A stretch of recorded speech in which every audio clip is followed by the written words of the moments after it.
J.B. Bickerstaff on this team having to adjust without Evan Mobley, without Jared Allen, not able to play that tall game, having to adjust and play some small ball? I thought there were some positives in it. Again, defensively, it allows you to do some different things, especially against a guy like Luka when they're playing the pick and roll as much as they are. It gives you opportunity to switch more. You can rotate more quickly and those types of things. So it's still a work in progress. You're missing, obviously, a lot, but we got to find ways to create that, and make up for that. And the only way is everybody's got to be a little more aggressive, not in a selfish way by any means, but, they got to put the defense on the heels a little bit, move the ball quickly and make them have to rotate and try to create easy things for one another. But that's what we're going to have to do. We're going to have to find a way to create some easy buckets that those guys typically would get. Let's welcome in Sam Amico from hoopswire.com. And Sam, playoff time is not when you really want to adjust the way you're playing. You're usually trying to perfect your game.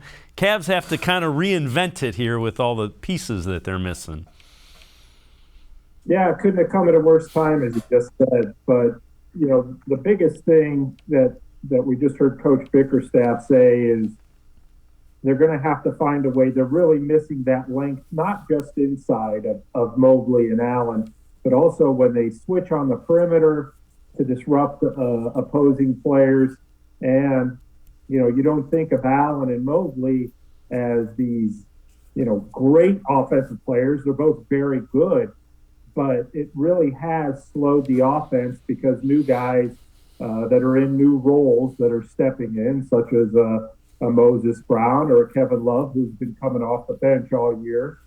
They have to kind of adapt and adjust their games to keep the ball moving. The ball has not moved as well without Allen and Mobley, which is strange to say when you're talking about a power forward and the center, because usually ball movements all predicated around the guards and how they do it. But it's really thrown everything in flux, both defensively, offensively, everything they've done. This team was successful because they would roll out 3 7-footers, all of whom could play when you throw Markkanen in there. And then, you had some nice depth. Well, now that depth has to start and play a lot of minutes. And it's just, as you said, Dave, less than ideal at this time of season. But what choice do you have but to try to recapture some of that magic you had before the All-Star break? Yeah, the other thing is, Sam, we've touched on this a couple of times.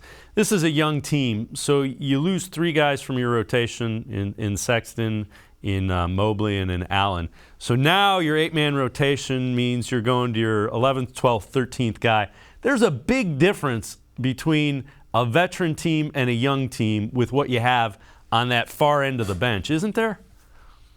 Absolutely. And a lot of people suspected that the Cavs might fade a little bit after the All-Star break simply because of their youth.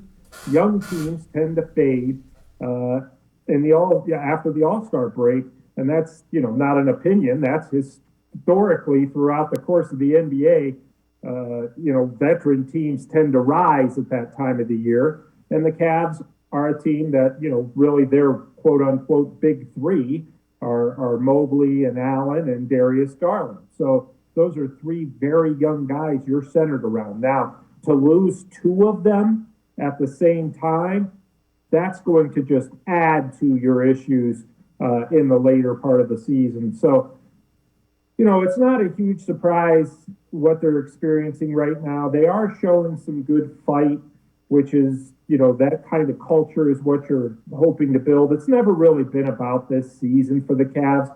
It started off well. The middle of the season went very well. You kind of want to use that to get in a full playoff series as opposed to going into the play-in tournament, losing, and then not getting a full series because you have to take those next natural progressions.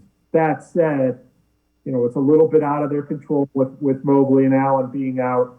What happens next? And, all you can do right now is just hope to hang on, hope to get a home court game in the play-in tournament, or two if you have to have two, and advance to the actual playoffs where you're the actual 7th or 8th seed and playing in a full series.